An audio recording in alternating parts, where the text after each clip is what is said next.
Saya mengenal lah Pak Prabowo itu orang yang bukan yang sangat otoriter, tidak. Ya walaupun dia ada sebagian kehidupan itu militer, tapi itu udah lepaskan. Dia tidak otoriter dan tidak diktator lagi. Dia bisa menerima pandangan-pandangan seperti itu. Nah jadi kalau gitu siapa yang dimaksud nyinyir? Ini orang-orang yang saya kira pupu papa.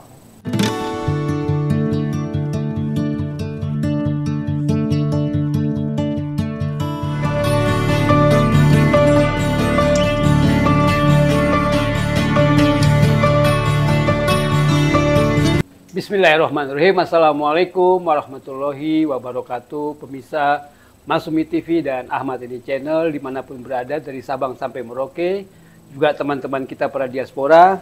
Hari ini hari Sabtu tanggal 12 Oktober 2024. Artinya 8 hari lagi kita memiliki presiden baru yaitu Prabowo Subianto dan Gibran yang menjadi wakil presiden.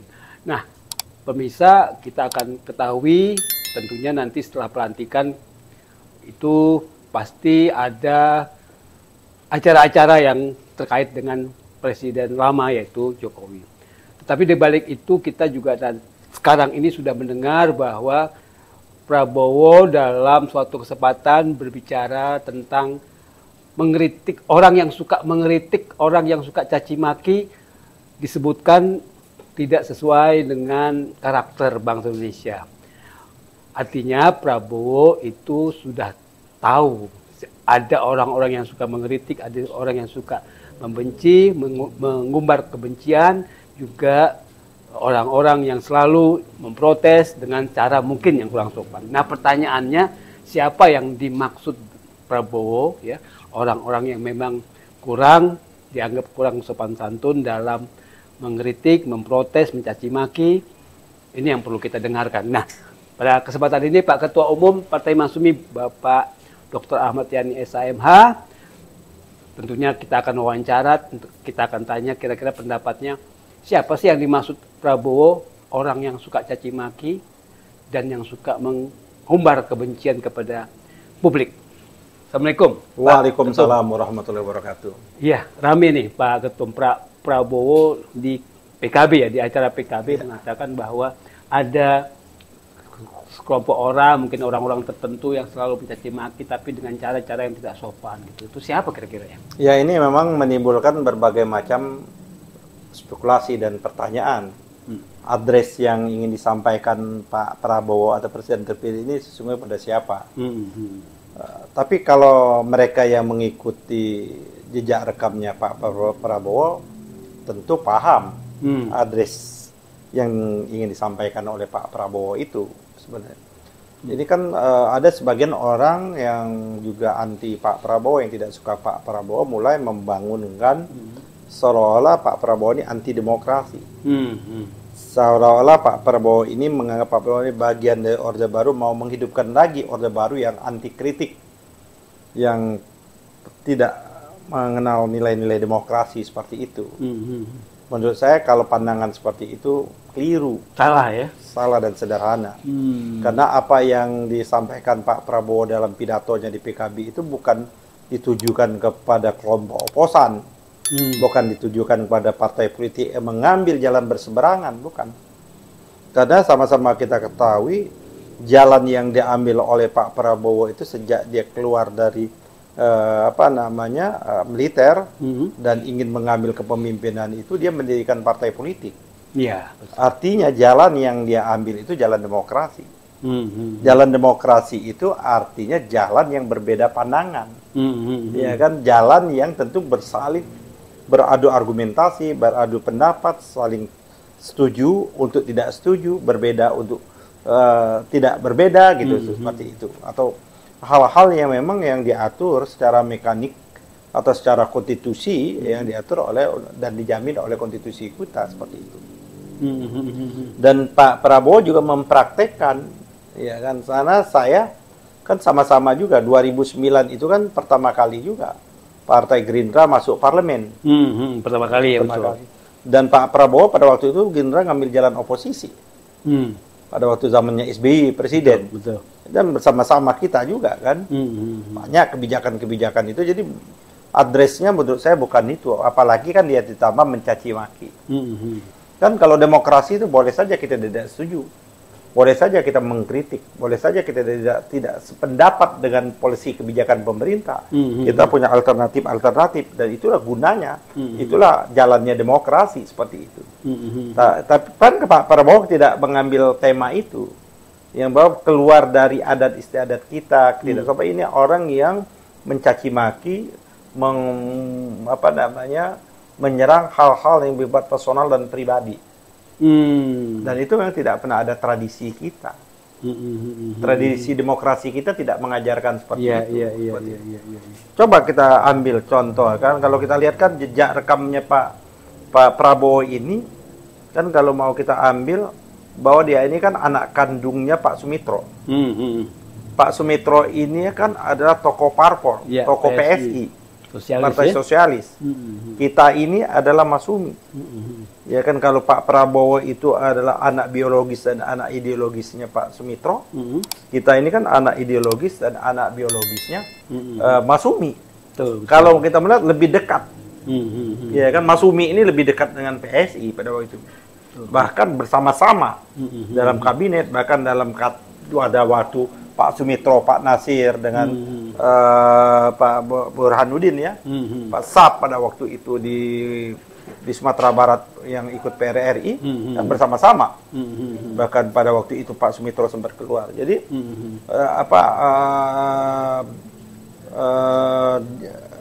genetiknya itu memang genetik yang udah terbiasa dengan berbeda pandangan. Sangat-sangat demokratis lah. Ya, udah berbeda pandangan dan dia mengambil pendidikan partai, ya kan? Tidak mengkudeta. Kan kalau dia bisa aja dia 98 dia mengkudeta, kan dia tidak mengambil itu, jalan itu. Walaupun dia difitnah dan lain sebagainya seperti itu. Nah, jadi menurut saya jelas address-nya ini bukan kepada kelompok oposisi. Bukan. Dan Pak Prabowo membutuhkan oposisi. Pak Prabowo itu kan berteman sama Rocky Gerung. Bahkan pada waktu Rocky Gerung mau digusur rumahnya oleh para oligarki, Pak Prabowo kan hadir. Datang ke rumahnya seperti itu. Saya mengenal lah Pak Prabowo itu orangnya bukan yang sangat otoriter, tidak. Ya, walaupun dia ada sebagian kehidupan itu militer. Tapi itu udah lepaskan. Dia tidak otoriter dan tidak diktator lah dia. Dia bisa menerima pandangan-pandangan seperti itu. Nah, jadi kalau gitu siapa yang dimaksud nyinyir? Ini orang-orang yang saya kira pupu papa. Ini kan jelas pupu papa itu kan menyerang, tidak beretika, tidak berakhlak, tidak bermoral. Ya kan? Menyerang personal seperti itu. Yang dibiarkan selama 10 tahun. 10 tahun lebih dong. Iya, 10 tahun lebih. Itu kan mulai dari 2014. 2014, 2019, 2024 seperti itu. 10 10 tahun lah ya, seperti itu kan. Dan kita kan kalau memang betul apa yang dikemukakan oleh pakar telematika Roy Suryo yang menyatakan 99,9% itu adalah saudara Gibran, ini malapetaka ini. Aib bangsa ini. Betul-betul aib bangsa, kita punya wapres, perilakunya seperti itu. Apalagi kalau kita mendengar dari orang ahli psikologi, Reza Indragiri dan lain sebagainya, orang yang suka nonton film porno dan lain sebagainya seperti itu. Ya, kita nggak bisa ngebayangkan. Betul. Jadi yang itu yang diingatkan menurut saya Pak Prabowo itu yang benar-benar ada orang yang menyerang, ya kan? Menyerang itu bisa saja orang itu dia pendukung, ya, pendukung Jokowi. Cuman kalah argumentasi, menyerang-nyerang pribadi. Itulah yang dikontrak melalui buzzer-buzzer itu. Yang menggunakan uang negara. Saya kira jalan itu tidak akan diambil oleh Pak Prabowo. Luar biasa. Jadi saya yakin, seyakin-yakinnya. Karena pada waktu Pak Prabowo memimpin Kopassus, dia memimpin Kostrad, dia juga bertemu juga dengan kaum-kaum oposisi Orde Baru pada waktu itu. Dia ketemu dengan Bang Buyung, dia ketemu dengan tokoh-tokoh yang lain dan sebagainya seperti itu. Dia sudah biasa, dialektika itu sudah biasa. Karena dia adalah pembaca. Kalau orang pembaca itu, orang yang kaya dengan literasi itu, hal yang berbeda pandangan pendapat itu hal yang lumrah, sunatullah seperti itu.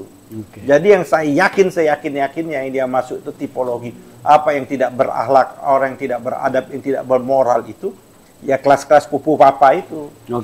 Artinya kalau misalnya udah 99,99 arahnya memang ke pupu papa, ke Gibran gitu. Nah ini apalagi petunnya ditunda ya putusannya itu gimana soal wapres yang begitu? Ya seharusnya moralnya? menurut saya ya dia sudah tidak memenuhi syarat lagi melalui undang-undang pemilu tadi, pemilu presiden itu, ya kan? Yaitu orang-orang yang tercela. Ini kan jelas melakukan perbuatan tercela. Bagaimana seorang figur yang akan menjadi wapres tapi bahwa tercela dan berbohong lagi? Mana kebohongannya tidak mengakui? Ya kan? Dan adiknya katanya sudah malah menyatakan seperti itu. Betul. Kan menyerang betul itu, menyerang. Tidak hanya Pak Prabowo saja diserang, Pak SBY juga diserang, beberapa orang diserang, dan perilakunya kan juga perilakunya itu kan, bagaimana dia terhadap otaknya itu kan dipenuhi dengan kebiasaan nonton film porno seperti itu, cara pandang pikiran itu, atau ada otaknya itu mesum kayak gitu loh. Nah, mesum. Udah rusak. Udah rusak seperti itu. Iya, bahaya. Bahaya seperti itu. Ya memang menurut saya walaupun memang Tun itu seharusnya memang dia nggak dilantik lah, dia tidak memenuhi syarat lagi. Ya. Tapi kalau tetap mau dilantik ya silakan saja, nanti tinggal proses impeachment aja. Malah katanya lebih mudah menjatuhkan setelah dilantik ya kalau enggak juga sebelum kalau sebelum dia kan tidak memenuhi syarat. Iya harusnya ya. Syarat itu kan melekat pada dia ada tidak melakukan perbuatan tercela. Ini kan perbuatan tercela. Sebab kalau setelah dilantik maka dia harus melalui namanya impeachment, melalui yang namanya hak menyatakan pendapat anggota dewan. Setelah menyatakan hak anggota dewan bahwa baru setelah itu diperiksa oleh Mahkamah Konstitusi. Baru setelah Mahkamah Konstitusi baru diperiksa lagi oleh MPR. Lama prosesnya. Jadi menurut saya sebelumnya memang terus kita kosong mana memang wapres itu ban serap di konstitusi kita karena kita ikut-ikutan aja ini mau pilpres secara langsung ini, Pak. Jadi di konstitusi kita itu presiden itu wapres itu baru berfungsi itu apabila presidennya memang berhalangan. Dan saya lihat Pak Prabowo semakin sehat kok. Iya. Ada ini ya. Jadi kalau misalnya tetap dilantik. Saya minum sebentar ya. Karena istilahnya kasus Pupufapanya aja udah ada masalah. Sementara yang Petun tadi itu kan sebetulnya kan kasus yang sebagai persyaratan wapresnya nggak terpenuhi gitu ya, karena belum diubah PKPU-nya oleh KPU. Nah, ini kan penuh dengan skandal. Artinya ada dua nih kan, ada dua kasus yang sebetulnya bisa menjatuhkan Gibran untuk tidak dilantik. Tapi kenapa kok sampai sekarang tidak ada upaya hukum? Kita kan udah tahu lah Pak Heri ya, kenapa hakim itu kan pura-pura sakit lah. Kita tahu dia mengambil jalan aman. Tapi KPU bisa, karena kan ini masih bolanya di KPU. Kan KPU sudah menetapkan, tapi KPU bisa membawa ini bahwa tidak memenuhi syarat. Kan proses syarat atau tidak syarat itu kan KPU yang menentukan kan? Nggak bisa, bukan pihak ketiga yang misalnya kita masyarakat atau pemilih. Kan masyarakat kan sudah menyampaikan kan seperti itu kan. Masyarakat kan tidak harus berjumlah dengan kuantitas orang turun ke jalanan puluhan juta kan? Harus kan tidak harus mengukur itu dengan itu. Nah tapi tapi kita lihat saja perkembangan ke depan ini kan. Kita lihat aja perkembangan ke depan. Menurut saya tidak menghalangi tugas-tugas presiden kalau tanpa wapres. Karena wapres itu sendiri adalah non fungsional. Tak kalah presidennya fungsional. Betul. Baru dia menjadi fungsional kalau presidennya non fungsional. Orang presidennya fungsional. Nggak ada apa-apa. Tidak ada satu pasal pun di undang-undang dasar kita, di konstitusi kita itu bahwa ada yang namanya blitz kebijakan wapres. Nggak ada. Nggak ada. Seperti wapres Pak Muhammad Hatta waktu mendirikan partai gitu, itu lain. Itu kan proklamasi. Itu kan suasana baru kemerdekaan ya gitu kan. Ya paling seremonial saja. Kalau sekarang ya. Oke, menarik nih. Jadi apa namanya? Jadi diulang lagi, Pak Heri, sindirannya Pak Prabowo itu bukan pada kaum oposisi, bukan pada pengkritik, bukan. Karena kan itu juga kritiknya Pak Prabowo kok. Buku yang dibuat oleh Pak Paradok Indonesia itu kan buku-buku yang penuh dengan kritik semua. Ya seperti itu. Betul. Kan betul. Bahkan Pak Prabowo pukul-pukul meja pada waktu kampanye itu kan kritik dia kan. Jadi memang nggak mungkin ditujukan kepada kaum oposisi. Ditujukan kepada orang yang berlaku bejat, tidak bermoral, tidak beretika, yang kualifikasinya sama dengan Pupufapa. Itu jawabannya itu. Ya. Menarik. Baik pemirsa, tadi kita sudah dengarkan dari pendapat Pak Ketua Umum tentang siapa yang dimaksud dengan orang yang tidak beretika. Itu dugaan kita ya. Iya.